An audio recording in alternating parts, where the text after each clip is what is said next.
Shalom, pada saat ini kita akan memulaikan materi dalam mata kuliah agama dan masyarakat tentang identitas. Hari ini kita akan masuk dalam pertemuan ketiga. Harap semua mahasiswa mengikuti materi yang akan Mem sampaikan pada saat ini. Pra-Indonesia menuju merdeka Negara Kesatuan Republik Indonesia. Perjuangan sektarian atau primordial terjadi di era 1920-an, di mana ide penyatuan semua elemen bangsa itu muncul dari para pemuda di semua daerah, baik yang belajar di negara Belanda maupun juga sementara menempuh pendidikan di Jawa.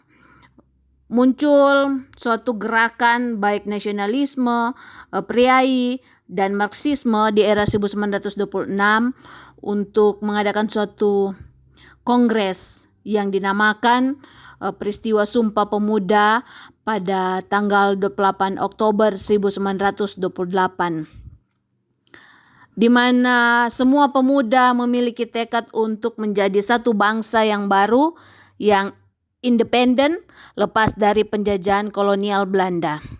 Sejak itu, terlihat eksistensi identitas dan adat istiadat kesukuan di berbagai daerah dirangkum dalam kemajemukan menjadi suatu Bhinneka Tunggal Ika, berbeda-beda namun satu. Pendeta Prof. John Atitalei, PhD, mengkategorikan ini sebagai identitas primordial atau juga disebut sebagai identitas pertama bangsa Indonesia. Sekarang kita masuk dalam topik identitas kedua. Jadi adik-adik mahasiswa, sebelum bangsa Indonesia merdeka tahun 1945, semua warga memiliki identitas primordial. Tidak ada orang yang memiliki identitas nasional. Kemudian muncul fenomena baru, di mana seluruh rakyat Indonesia memiliki identitas nasional. Sejak diproklamasikan sebagai Negara Kesatuan Republik Indonesia pada tanggal 17 Agustus 1945, di mana Pancasila dan Undang-Undang Dasar 1945 menjadi identitas kedua.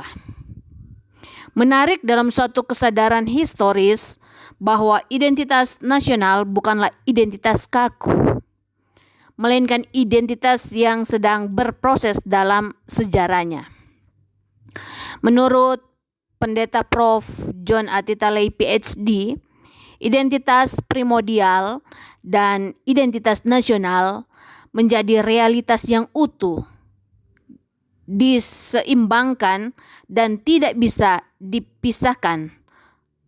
Ini disebabkan kedua identitas itu melekat pada diri manusia.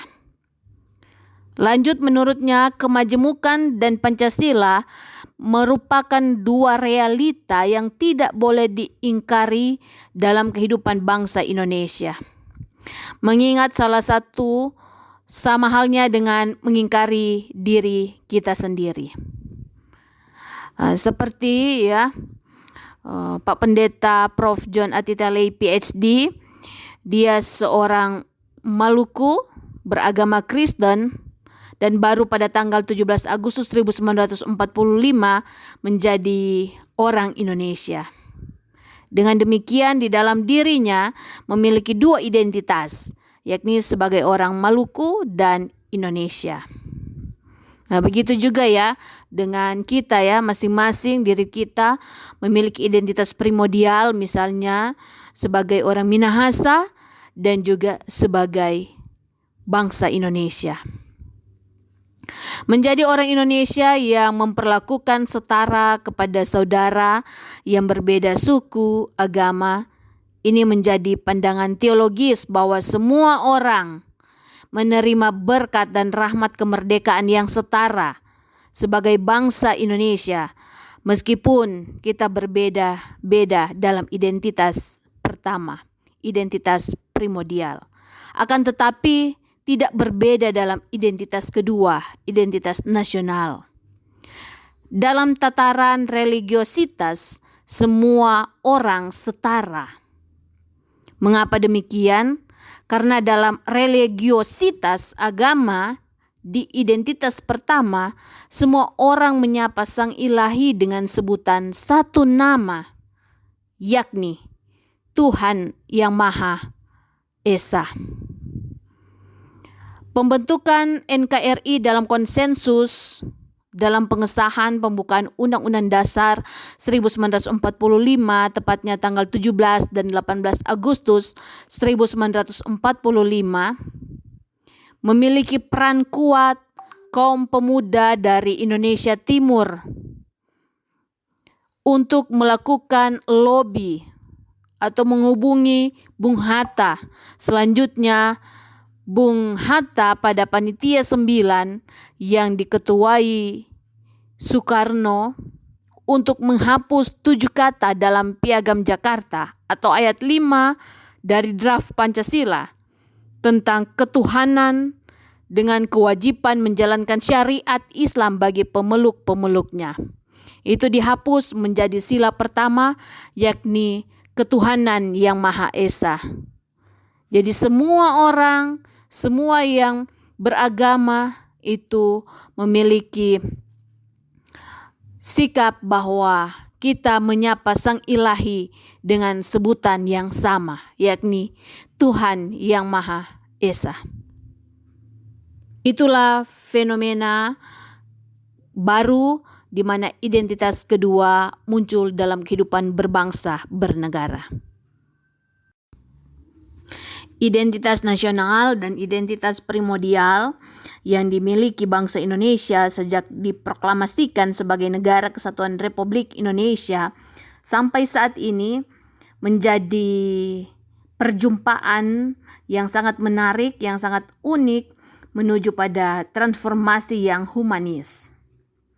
Dua identitas yang memiliki nilai-nilai keindonesiaan yang sangat luhur. Lebih dari itu, kemerdekaan dan kesetaraan melampaui perbedaan suku, agama, dan sosial menjadi realita yang anti-diskriminatif. Sehingga muncul pertanyaan, mana yang lebih baik, Mem? Apakah identitas nasional atau identitas primordial? Apakah identitas primordial yang harus di atas atau identitas nasional? Bagaimana, Mem? Nah, muncul pertanyaan yang menarik itu, memang sampaikan bahwa yang lebih utama di sini ya ditekankan yakni identitas nasional, bukan pada identitas primordial. Ya, mengapa identitas nasional? Karena kita hidup sebagai bangsa Indonesia yang menjunjung tinggi nilai-nilai luhur bangsa dan akan kita lanjutkan cita-cita bangsa ini dalam kehidupan kita setiap hari. Meskipun kita berbeda dalam suku, dalam agama yang ditunjukkan dalam identitas primordial, tetapi identitas nasional yang harus kita junjung tinggi dan yang harus kita lakukan sehingga dapat memunculkan suatu situasi yang setara, yang rukun, damai, dan adil. Nah, karena itu identitas nasional yang harus kita utamakan. Meskipun identitas primordial tidak bisa terlepas dalam kehidupan kita sebagai jati diri orang Sangir, jati diri kita sebagai orang Minahasa, orang Talaut, Bolmong, Maluku, dan sebagainya.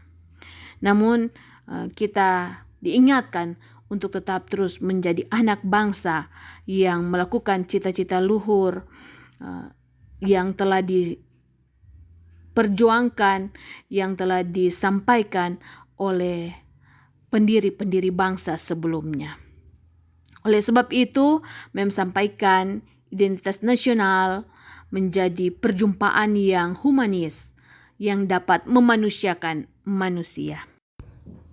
Nasionalisme merupakan ajaran yang mencintai bangsa dan negara atau sikap yang menjunjung tinggi cinta tanah air dalam lintas etnis, waktu, bahasa, generasi, dan ideologi politik. Maka nasionalisme menjadi negosiasi identitas. Terjadi perjumpaan antara identitas saya dan identitas orang lain dengan tujuan agar kita menyadari bahwa tidak ada identitas tunggal. Tidak ada identitas yang paling benar. Tidak ada identitas yang paling tinggi. Melainkan dengan identitas primordial kita masing-masing, kita saling menghargai, menghormati di tengah pluralisme bangsa Indonesia. Contoh kecil, ya, kita di kelas ini dalam mata kuliah agama dan masyarakat. Saya Papua, saya Minahasa, saya Sangir, saya orang Jawa, saya orang Talaut. Ya. Dengan identitas ini kita menumbuhkan sikap jiwa cinta tanah air untuk saling menghargai, menghormati teman, menghormati dosen, ya. Sehingga di mata kuliah ini kita sebagai masyarakat kampus, kita mewujudkan, menciptakan situasi yang kondusif baik, saling menghormati, menghargai kerukunan yang akan terjadi. Ya, mengharap semua mahasiswa mulai saat ini dan seterusnya menumbuhkan jiwa dan cinta tanah air. Sekarang kita masuk dalam pembahasan hilang 7 kata dari Piagam Jakarta. Itu sudah menjelaskan di awal tadi. Memang sejarah membuktikan dengan hilangnya ke-7 kata dari Piagam Jakarta menunjukkan adanya pengakuan bersama secara sadar dari suatu konsensus sosial dari para pendiri bangsa yang memiliki latar belakang sosial, politik, dan budaya yang berbeda dirumuskan dalam fenomena baru untuk mencapai cita-cita bangsa. Pengusulan hilangnya ke-7 kata dari Piagam Jakarta itu diusul oleh salah satu orang pemuda yang berasal dari Bali. Dia mewakili Indonesia Timur untuk menyampaikan seruan bahwa 7 kata dari Piagam Jakarta sebaiknya dihapus. Memang ini kelihatannya sederhana, namun dalam prakteknya akhirnya dirumuskan secara bersama bahwa sila pertama itu ditulis dengan pengakuan ketuhanan yang Maha Esa. Di dalam konsep keindonesiaan semua orang adalah setara, ya. Tidak ada diskriminasi. Semua diberikan kesempatan untuk berkarya selagi tidak bertentangan dengan nilai-nilai Pancasila dan Undang-Undang Dasar 1945. Kita melihat bagaimana di sini juga dalam religiositas di alinea ketiga pembukaan Undang-Undang Dasar 1945 dan bab 4 pasal 6 Undang-Undang Dasar 1945 perubahan kata Allah menjadi Tuhan, ya. Kemudian presiden di sini beragama Islam juga diganti menjadi presiden orang Indonesia asli. 2 perubahan esensial tersebut menjadi penanda dari kesetaraan semua elemen bangsa dalam Negara Kesatuan Republik Indonesia. Jadi bukan hanya dalam Pancasila tapi juga dalam pembukaan Undang-Undang Dasar 1945 dan juga terdapat dalam pasal 6 bab 4 Undang-Undang Dasar 1945.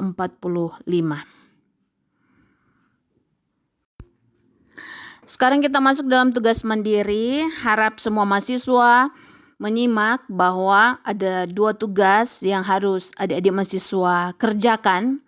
Pertama, bagaimana Anda memahami identitas nasional dan identitas primordial. ya, berdasarkan materi pada saat ini.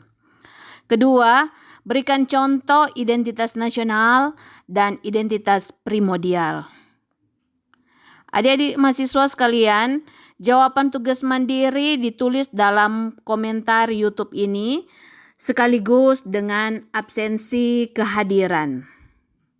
Dan mohon bantuan dari semua kustos di kelas mata kuliah agama dan masyarakat untuk mencatat nama-nama mahasiswa kelas yang telah membuat tugas mandiri dan telah mengisi absensi kehadiran. Terima kasih semua mahasiswa telah menonton dan mengikuti pembelajaran mata kuliah agama dan masyarakat pada hari ini. Dan jangan lupa semua mahasiswa wajib membuat tugas mandiri. Tuhan Yesus memberkati orang semua. Sampai baku dapa lagi di pembelajaran keempat. Shalom.